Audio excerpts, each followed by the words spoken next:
Chegamos então ao final da nossa série. Nós agora falamos muito sobre o interior desta família, agora falaremos sobre como esse interior deve influenciar o exterior. E eu começo com uma pergunta: quais são as aspirações e sonhos dos nossos filhos? Já que a maioria aqui já tem filhos, né? Quais são os sonhos deles? Você se importa com isso? Isso é importante? Você se preocupa? Conversa? Meu filho, o que você quer para a sua vida? O que você sonha? Quais são as suas aspirações? E o motivo da pergunta é porque esse sonho, essa aspiração, revela muita coisa que nós precisamos saber. O autor do livro A Família da Aliança diz que visitou uma família cristã e que o pai estava muito preocupado. Era uma família de classe média, eles tinham uma condição boa, dava para viajar todo ano, para conhecer outros lugares. E ele se assustou, o pai dessa família se assustou quando ele ouviu os filhos dizendo que queriam ter muito dinheiro, mas muito dinheiro no bolso, para poder viajar, comprar barco, comprar isso, comprar aquilo. E então ele se preocupou bastante com isso. E perguntou: será que o que a gente tem não é suficiente? Será que isso não está bom? E então o pastor apresenta que esse desejo, esse anseio por ter mais coisas, por alcançar, isso é fruto da influência da sociedade em nossos filhos. A sociedade vem de uma vida glamurosa, cheia de riquezas, uma vida linda, fantástica, que todo mundo vê e diz assim: claro que eu quero uma vida dessa. Mas a pergunta que eu faço para os irmãos: essa vida é real? Essa vida não é real. Então, é muito importante sondar o que eles sonham para saber o que de fato há no coração deles. A sociedade alimenta isso o tempo todo nas redes sociais, nas propagandas. Basta ver uma propaganda de um carro. Nunca apresentam a ficha técnica de um carro. Alguém já viu uma propaganda que diz quanto que o carro faz por litro? Isso é importante? Claro que é, com o preço do combustível do jeito que está, ninguém diz assim, o torque dele é tantos cavalos, ele é isso. O que tentam demonstrar? Que ao entrar nesse carro, você será a pessoa mais feliz do mundo. Não importa se vai ter dinheiro ou não para abastecer, não importa se o carro vem com algum problema, se ele tem... O importante é que ao alcançar esse carro, você terá uma vida extremamente feliz. Contentar-se, meus irmãos, com o que tem na realidade hoje, nesse mundo fantasioso, é visto com maus olhos. Você não pode contentar-se com o que tem, você tem que ser ambicioso. Nós somos levados a desejar uma vida social e economicamente elevada, muito acima do que a gente tem.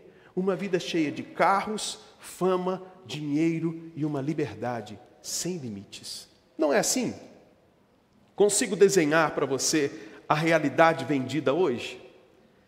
E, meus irmãos, a grande ênfase dessa sociedade está no individualismo. O importante é você, não importa o quanto as pessoas à sua volta, não importa o quanto a sua família vai sofrer com isso, o importante é você chegar naquilo que te faz bem, naquilo que te traz fama, dinheiro, naquilo que te traz aquilo que você tanto deseja. Diante desta realidade, desta venda desta fantasia, a realidade desta venda, né? Dessa fantasia, a família sofre pressões o tempo todo sobre isso. Ela sofre, como consequência, primeiro, pressão financeira e materialismo. As crianças são expostas e apresentadas, instigadas a desejar ganhar muito dinheiro, a possuir coisas materiais, a alcançar. Não é difícil ver numa rodinha de escola alguém disputando o que vai querer ser, mas sempre coisas muito elevadas. Que carro vai ter, o que vai ser, o que vai querer alcançar. Isso faz com que as crianças desejem ter muito mais do que de fato elas têm. Dificilmente a gente vai ouvir um filho dizendo assim: eu quero a vida que meu pai e minha mãe têm. É uma vida boa, é uma vida suficiente, é uma vida que é necessário para eu viver. Sempre é instigado a desejar mais. Isso faz com que os pais sejam levados a comprar aquela roupa tão cara que o menino viu porque simplesmente o coleguinha chegou com aquela roupa na escola. Faz com que ele diga assim: não, eu tenho vergonha de dizer que passei as férias no sítio, Porque quando eu chego na escola, um foi para Cancún, outro foi para não sei aonde, e eu chego e digo que fui para o sítio ali no Campestre. É uma vergonha, eu não posso dizer. Isso exerce sobre a família uma pressão muito grande, faz com que os filhos sejam extremamente materialistas. Eles desejam a troca do celular pelo celular mais moderno, embora o que tem atualmente é muito mais do que de fato eles precisam. A família vive uma pressão e se esquecem que a Bíblia diz que, eu quero que você abra a Bíblia, 1 Timóteo capítulo 6, versículo 9.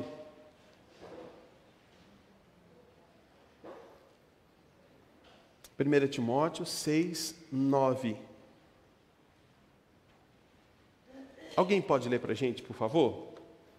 Ou eu leio para que os irmãos que estão acompanhando possam ouvir.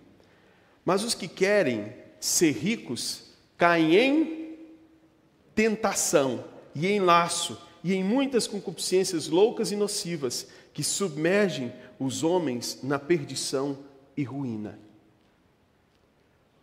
Meus irmãos, o materialismo vai laçar essa pessoa, vai aprisioná-lo, a ponto de chegar e se ouvirem assim como alguém ouviu certa vez de Jesus: vende o que tens e me segue. Ele não vai seguir Jesus, porque o seu coração está preso naquilo que ele tanto deseja, na venda que foi feita para ele. A sociedade vendeu isso, e isso não é real. A sociedade exerce uma influência, uma pressão financeira e materialista sobre os nossos filhos, sobre nossas casas. Não é difícil ver filhos tendo vergonha do carro da família, da casa da família.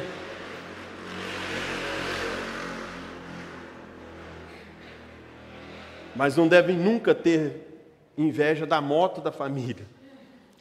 Mas eles desejam com todas as suas forças alcançar aquilo e acabam sacrificando os pais, porque os pais estão prontos para saciar esse desejo ao invés de instruí-los. Outra pressão que a família sofre por causa desse individualismo da sociedade, o divórcio e a instabilidade familiar.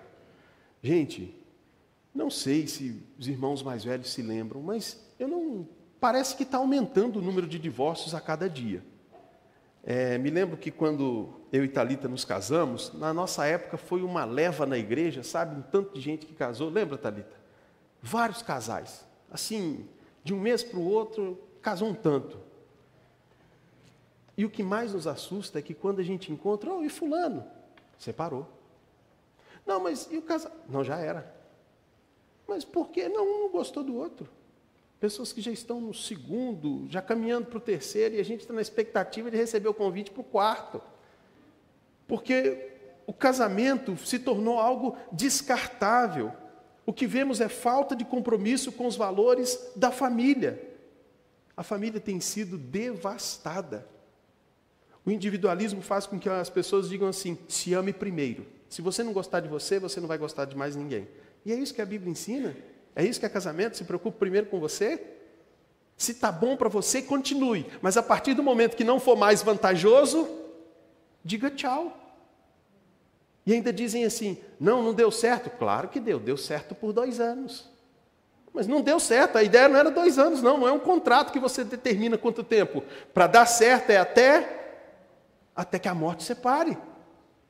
Se não foi por esse meio, alguma coisa deu errado. Não é que deu certo por um tempo. E, gente, as pessoas estão transformando as outras pessoas em objetos. Enquanto você é necessário, útil para mim, eu uso você. A partir do momento em que você não me servir mais, a partir do momento em que eu não estiver extremamente feliz com você, ou a partir do momento em que eu encontrar uma outra pessoa que me faça ainda mais feliz do que você, tchau. E o aumento do divórcio afeta demais os filhos, negativamente, e causa mudanças drásticas. O casal que pensa em se divorciar deveria procurar filhos de pais divorciados, para ouvi-los um pouquinho. Eu me lembro que meu pai, que faleceu, como já disse para os irmãos, ele era meu padrasto, me criou desde os 5 anos, de 6 anos mais ou menos.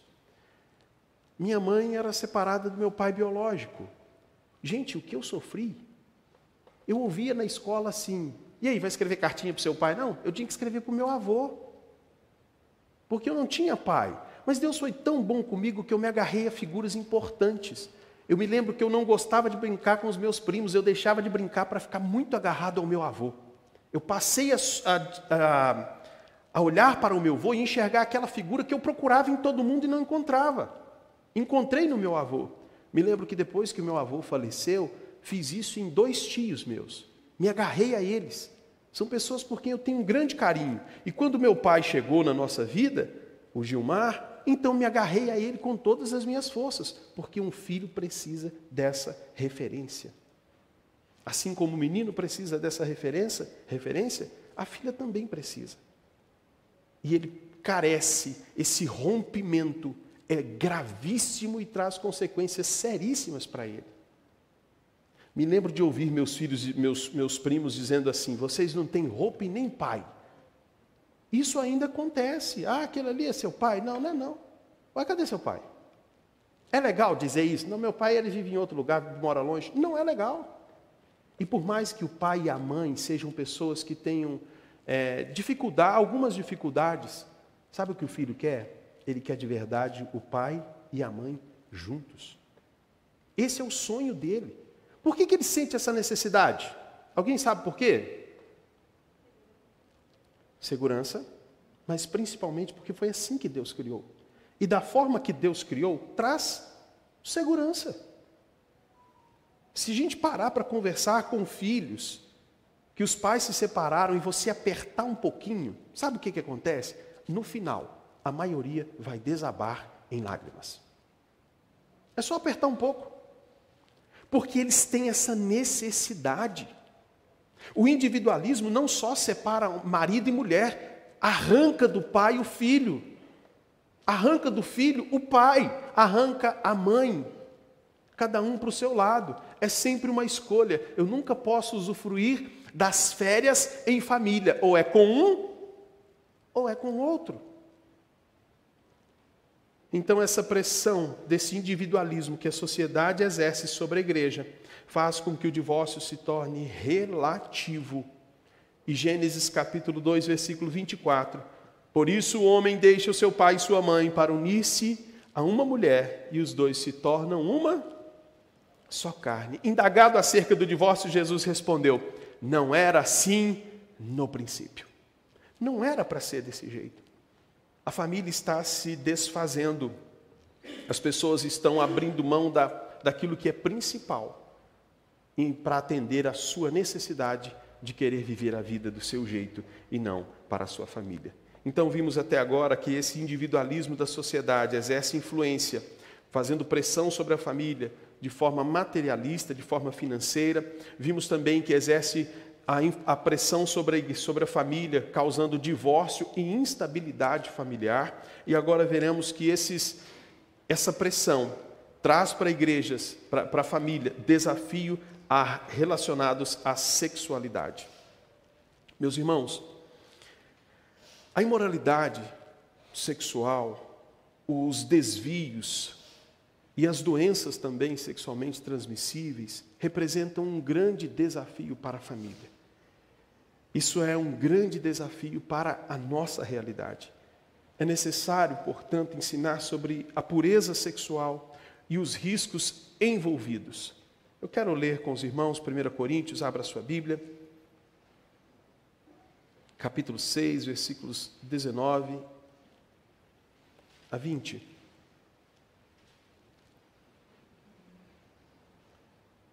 Vocês não sabem que o seu corpo é o templo do Espírito Santo que está em vocês e que Deus lhes deu? Vocês não são donos de vocês mesmos.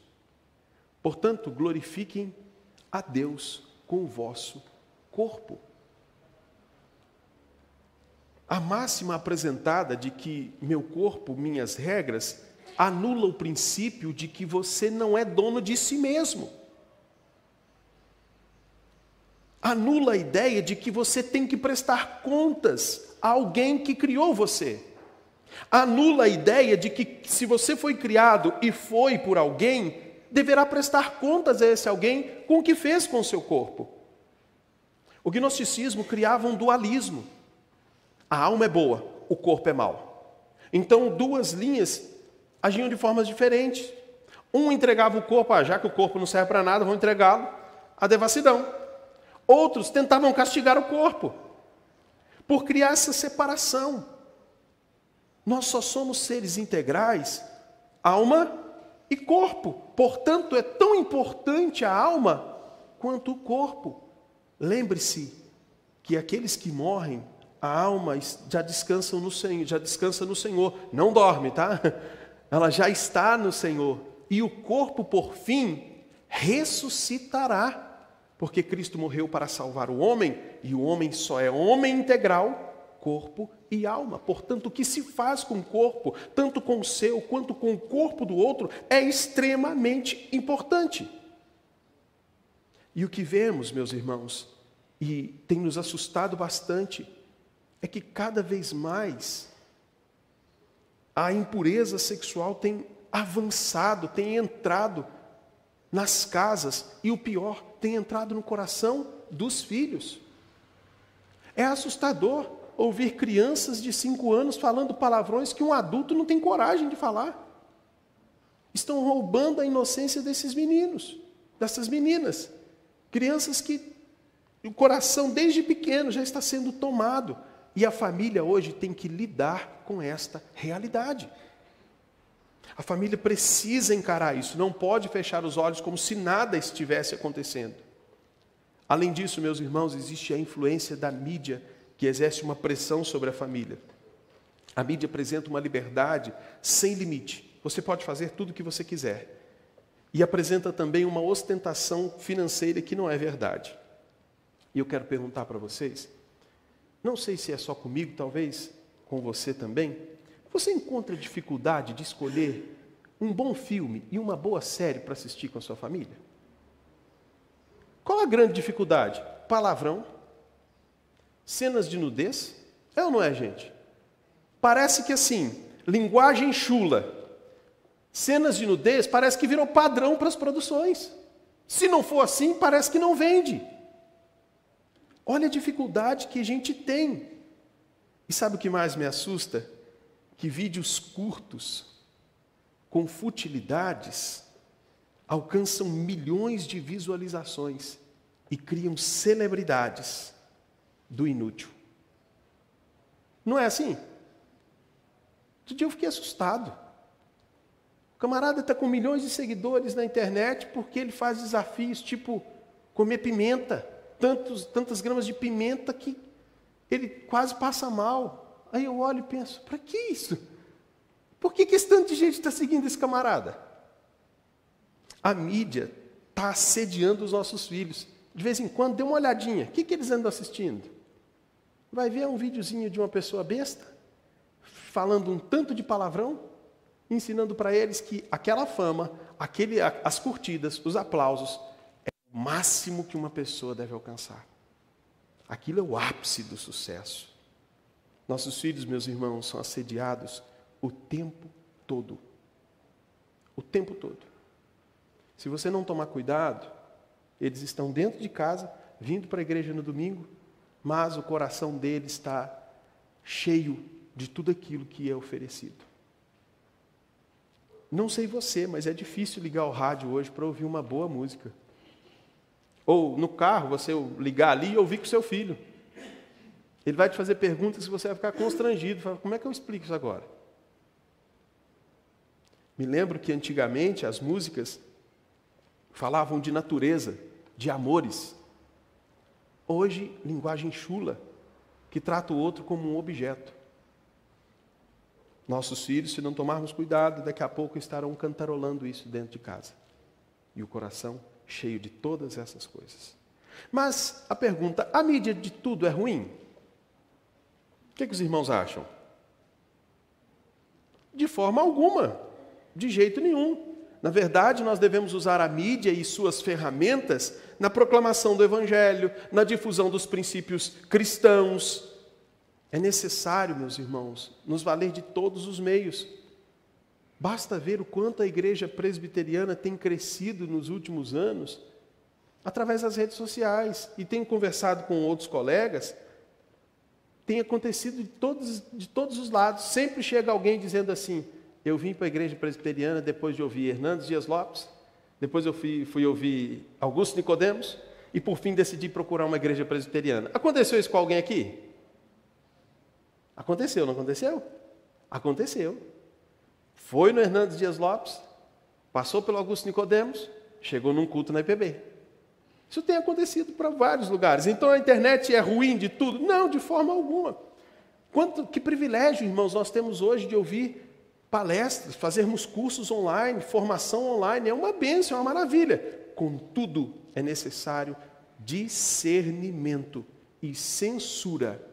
É preciso censurar dentro de casa aquilo que se vê, aquilo que se ouve, principalmente para as crianças. Essa pressão a igreja sofre.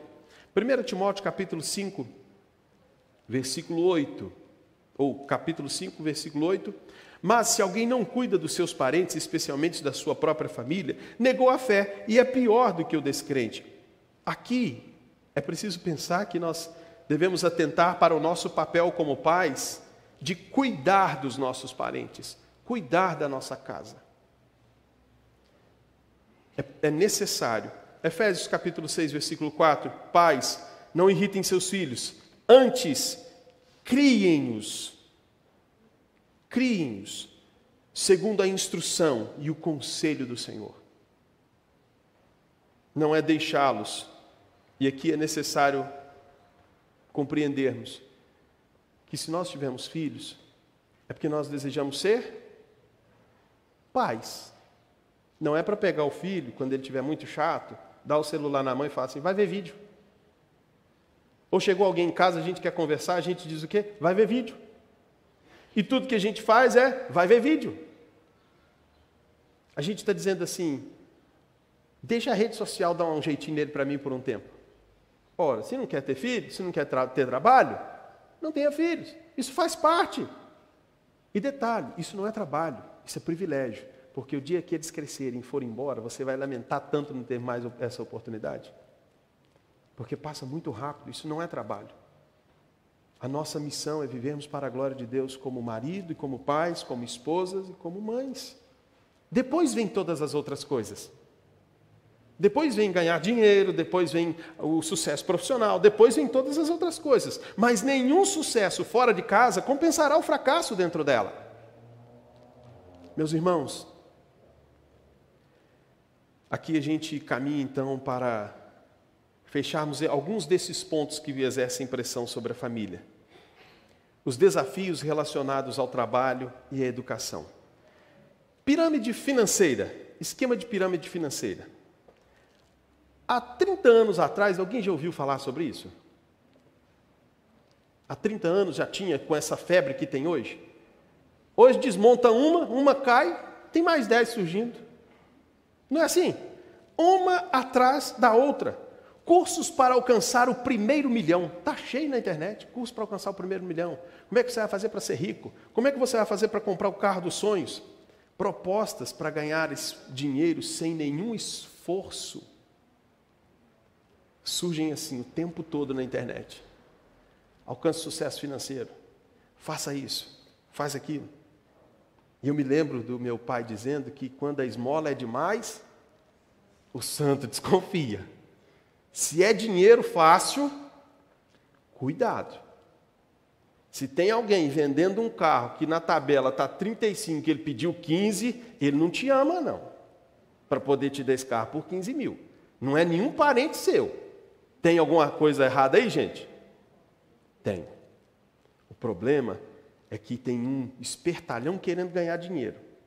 E a vítima também está querendo ganhar dinheiro. Só que nesse jogo de ganhar dinheiro, um é mais esperto que o outro. Então, o que a gente vê são propostas surgindo o tempo todo. Faça isso, ganhe aquilo.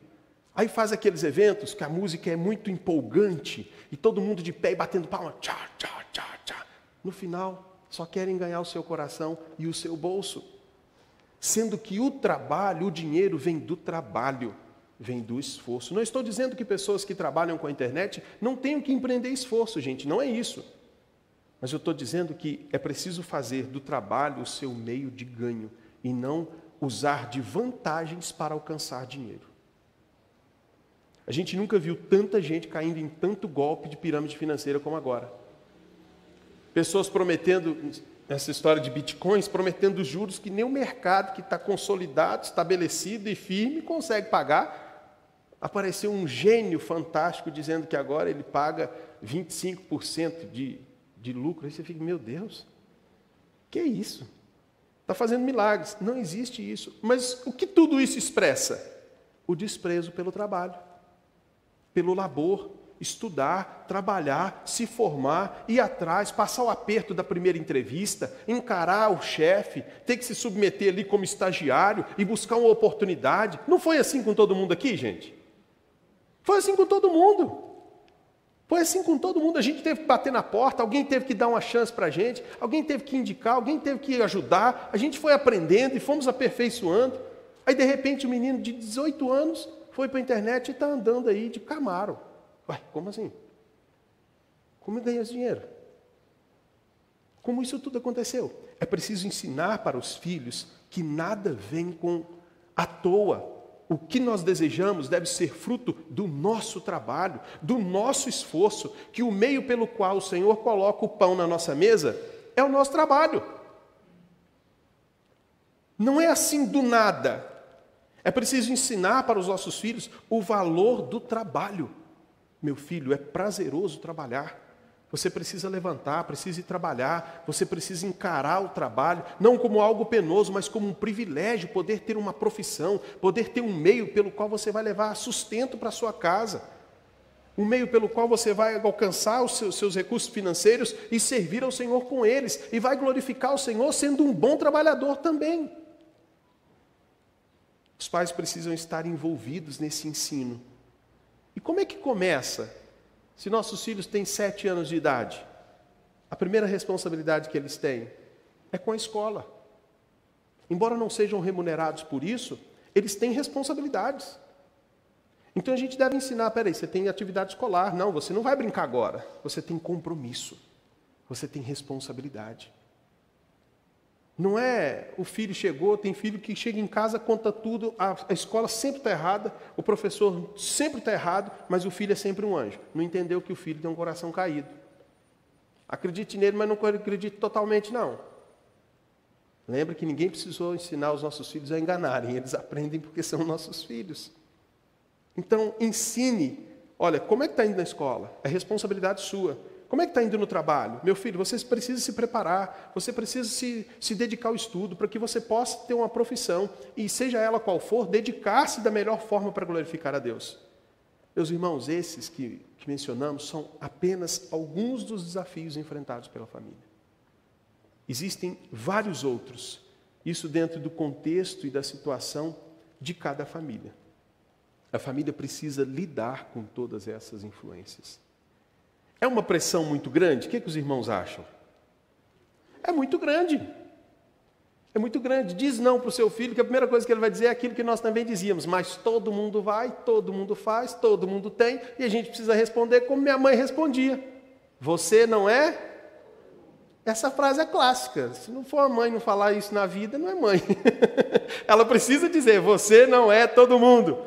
Então, meus irmãos, a família sofre esses princípios, sofre essas pressões. E como responder? Como a família deve lidar com esta sociedade que tenta esmagar a família? E eu tento responder essa pergunta fazendo uma outra. Uma cidade pode corromper uma família, gente? O que vocês acham? Uma sociedade pode corromper uma família? Pode. Um exemplo bíblico. Lembra? Sai correndo, vai depressa, que vai vir fogo. Não pode olhar para trás. A influência de Sodoma e Gomorra na família de Ló foi tanta que mesmo recebendo anjos do Senhor, algo sobrenatural, um livramento tremendo, o coração estava tão cheio que a mulher fez o quê? Mesmo tendo visto o anjo, mesmo tendo recebido o livramento, mesmo sabendo que o bicho estava pegando lá atrás, Como é que está ficando a minha cidade, hein, gente?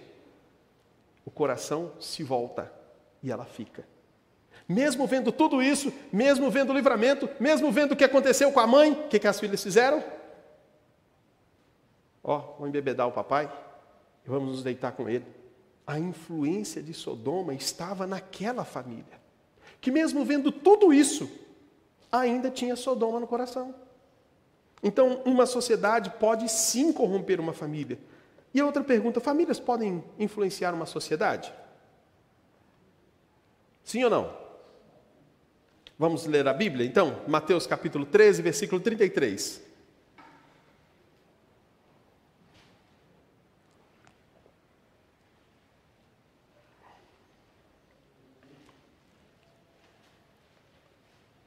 Mateus 13, 33. O reino dos céus é como um fermento usado por uma mulher para fazer pão. Embora ela coloque apenas uma pequena quantidade de fermento em 3 medidas de farinha, toda a massa fica fermentada. A ideia da família como um fermento é a família que é capaz, que mesmo sendo menor do que a massa do pão, é capaz de influenciar toda a massa. A família como um fermento é a ideia de que a família, mesmo sendo pequena e não sendo capaz de transformar todo mundo, ela é capaz de influenciar e determinar sobre a sociedade que a oprime.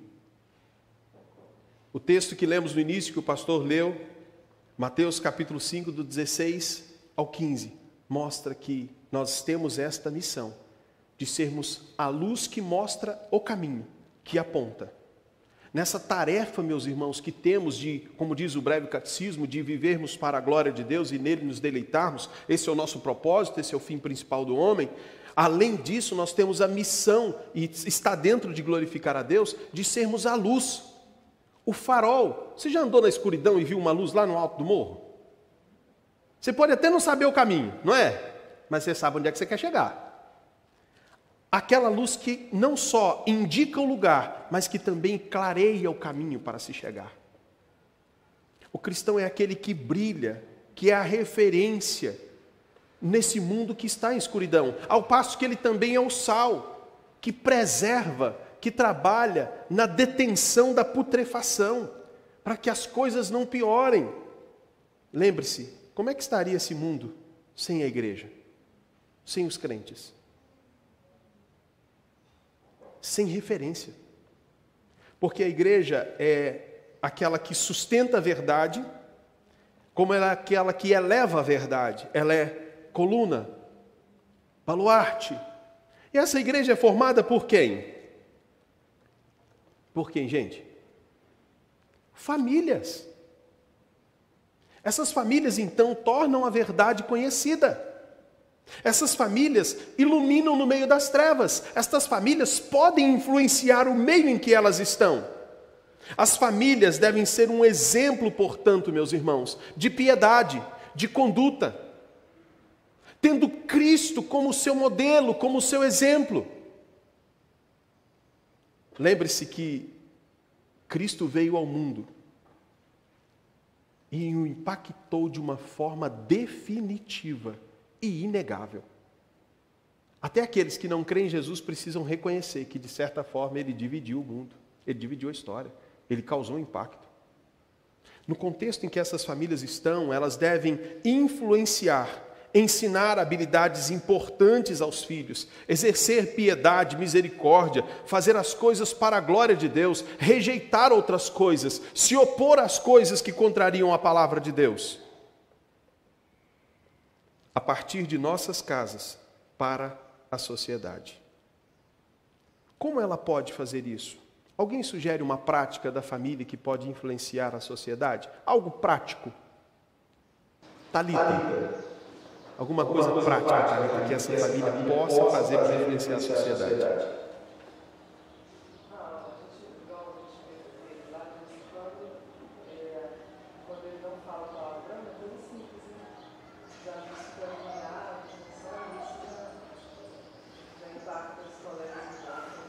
Sim. A Thalita mencionou Pedro, aconteceu O Pedro tem um colega na escola que ele tem começado a participar, a partir do Pedro, ele tem começado a participar de alguns eventos da UPA. E eu sempre falo com o Pedro, Pedro, você está influenciando ele? Eu estou, papai, estou chamando ele para ir para a igreja. Eu falei, não, mas não é só chamá-lo para ir para a igreja. O que você tem feito? E outro dia eles estavam jogando lá, eu peguei o fone de ouvido, sem falar nada com o rapaz, peguei o fone de ouvido e fui ouvir. Deixa eu ouvir o que está rolando, né? Conversa, o que está... Aí jogando, o rapaz falou uns 5 palavrões. Aí eu falei com o Pedro, sai do jogo. Aí fomos conversar. Falei, e aí, Pedro, o que você acha disso? É errado, mas eu não falo. Falei, pois é, mas ele está falando aí. E aí, o que eu faço? Você vai conversar com ele. Chegou na escola, foi chamar o coleguinha e falou assim aqui, você é muito meu amigo, eu gosto muito de você, mas você já me viu falando palavrão? Não. Então, por favor, quando estiver perto de mim, segura o máximo que você puder, porque para a gente ser amigo não vai ter jeito de ser assim. O menino diminuiu. O menino respeita ele. Então, uma coisa prática, isso, ensine e bota para influenciar para fora. Rosane, ia falar, Rosane?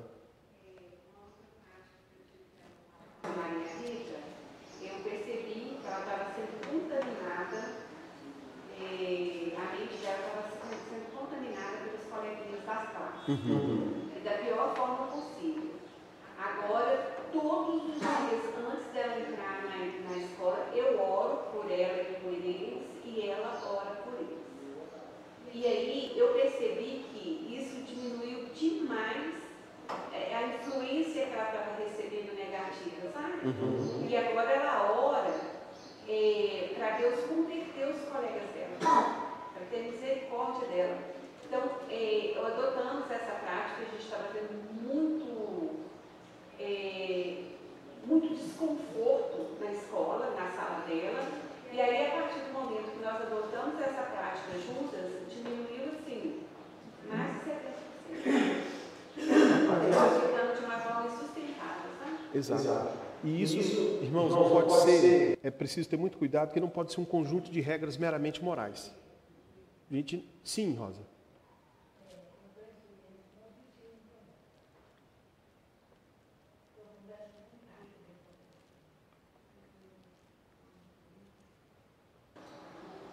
Foi mudada no tempo da festa. Aí eu vi aquela confusão, louca, sabe, tal, e vai organizando as coisas. E eu estava vendo ele muito simples. Aqui ainda está a situação. Seu Vitinho, não vai nesse aniversário, não? Por favor, eu tive uma noite com lá no local onde você está. Vovó tem 3 filhos. Cheio de bebida, não vou lá. E tudo que você fala comigo aqui, de bebida, de cigarro, de outras coisas, não vou. Aí eu abracei e ele chorei. Sim. Eu não sei. Que bom. Mas, meus irmãos, não pode ser apenas um conjunto de regras morais. Elas irão sucumbir com facilidade. É preciso ter uma base. E nós estamos vindo falando de família da aliança. A primeira coisa é que antes de tratar dos filhos, é preciso tratar do próprio pai e da própria mãe. Porque muitas vezes a gente acha que os nossos filhos podem ser influenciados, mas será que nós mesmos não estamos sendo influenciados? E eu dou um exemplo. Quando a gente diz para os nossos filhos que eles devem ter sonhos, ganância, ambição, e não contentar-se com o que tem, será que a gente não está também influenciado pelo mundo e influenciando-os também? Às vezes o que a gente quer é indicar para os nossos filhos profissões que deem mais dinheiro do que de fato profissões que eles são capazes de realizar de acordo com as habilidades que Deus deu a eles naturalmente. Mas a gente quer que eles sejam ricos. Basta ver o encontro de pais mais velhos. Um encontra com o outro e diz, e aí, como é que está seu filho? Bom demais. O que ele está fazendo? Ah, meu filho é isso, formado naquilo, está muito bem, foi para fora do país, fez isso, fez aquilo. Aí o outro não se contém. Ele diz, não, o meu está fazendo curso tal, o que é isso? Já está no estágio, mas já vai assumir a presidência já da empresa, já de estagiário, já vai assumir a presidência, porque todo mundo está encantado com ele, ele é fantástico. Mas alguém contou que esses 2 meninos não estão mais na igreja? Alguém contou que eles fizeram tudo isso, mas estão distantes do Senhor? Os pais precisam se preocupar se eles mesmos não estão alimentando isso, influenciados por esse individualismo, materialismo. É preciso pensar se nós mesmos, dentro de tudo que estudamos, estamos entendendo quem somos dentro desta família da aliança e a unidade que esta família deve ter para viver para a glória de Deus. seja na profissão que for, seja no lugar que for. Então o primeiro exame não é sobre os filhos e as influências que eles estão sofrendo, mas é se nós não estamos sendo influenciados e não estamos influenciando-os também. Quando deixamos, por exemplo, nossa vida com Deus em segundo plano, quando justificamos a ausência na igreja ou no culto do Senhor aos domingos, simplesmente porque vai ter um jogo do futebol entre o Cruzeiro e o Atlético, e eu sou fascinado pelo Atlético. O que meu filho está aprendendo? Que tem coisas que podem sim ser mais importantes do que o dia do Senhor, do que o culto comunitário. Será que a gente não precisa primeiro avaliar os pais, nós pais nos avaliarmos para depois pensarmos sobre os nossos filhos? Porque a pessoa que mais deve influenciar os filhos são os pais. E aqui eu compartilho com vocês que outro dia deu um frio na barriga. Estávamos voltando da roça e do nada o Pedro virou para mim e falou assim: papai, eu te amo. Eu falei: eu também te amo, meu filho. O senhor sabia que eu observo o senhor o tempo todo?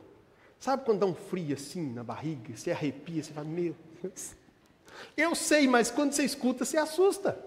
Eu observo o senhor o tempo todo, papai. Eu acho que eu sou muito parecido com o senhor. Eu falei: misericórdia. Mas é exatamente isso. Eles estão olhando para nós. O discipulador dos nossos filhos somos nós. E aí, isso te faz tremer também um pouquinho? A primeira coisa que deve causar em nós é uma extrema dependência do Senhor. Eu preciso dele para conduzir a minha casa. Eu preciso do Senhor para honrar, cumprir o meu papel nesta família de aliança como pai, como marido. Eu preciso fazer isso. E isso só pode ser feito à luz da dependência de Deus e à luz das Escrituras. Nossos filhos estão o tempo todo nos olhando, o tempo todo nos observando. E eles são o espelho que expõe os nossos defeitos, porque quando a gente vai corrigir os nossos filhos, se eles não fossem nossos, a gente poderia dizer: isso veio do seu pai. Agora, como são nossos, vamos dizer que veio de quem? Veio de nós mesmos. À luz de tudo que estudamos, o que você como pai, como mãe, como marido, como esposa pode fazer? Será que você não está relativizando o matrimônio ou a importância do seu cônjuge? Pensando em divorciar, pensando: se eu soubesse que esse encosto ia ser esse encosto, eu tinha encostado em outro encosto, mas não nesse. Será que a gente não está deixando de influenciar os nossos filhos quando nós desrespeitamos o nosso cônjuge?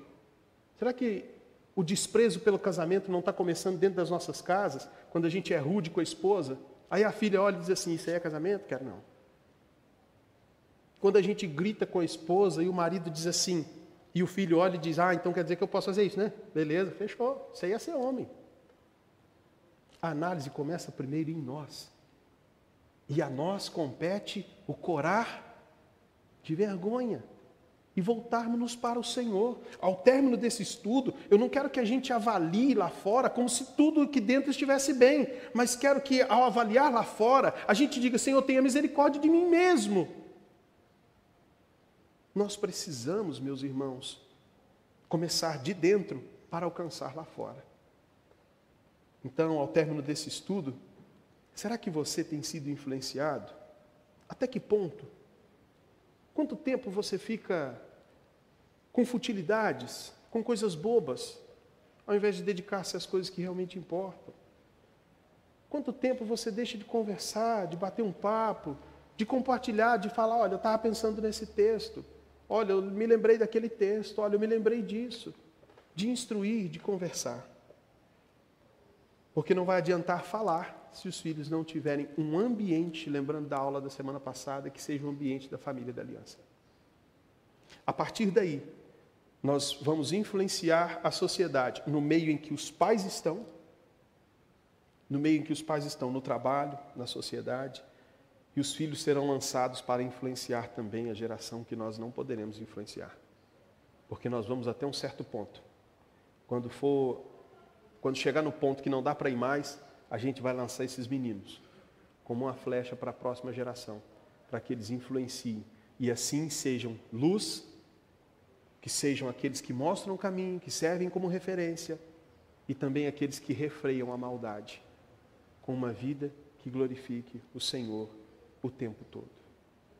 E assim a gente conclui o nosso estudo, que a família da aliança é o agente básico da sociedade e deve ser o fermento que influencia positivamente a cultura contemporânea.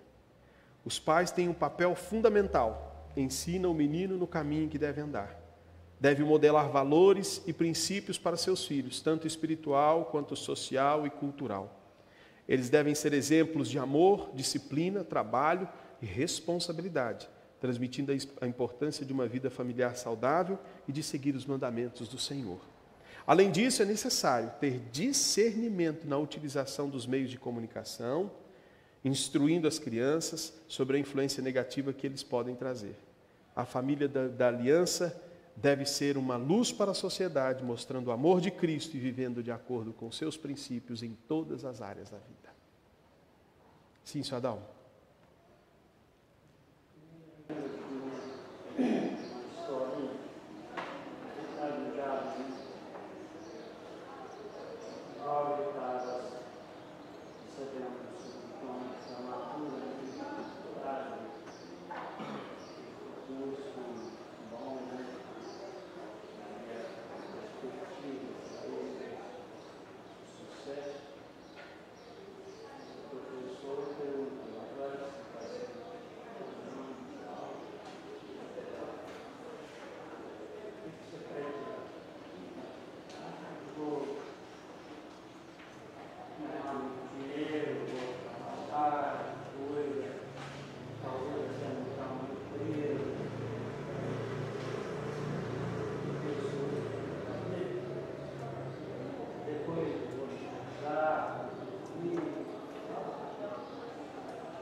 O que mais importa, né, Senhor? O que mais importa. Irmãos, mais algum comentário, alguma pergunta sobre nossa missão, sobre nossa série de estudos? Não? Assim a gente encerra então, nós vamos orar, falar com o Senhor. Gisele, pode nos conduzir nessa oração, Gisele, por favor?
Amém.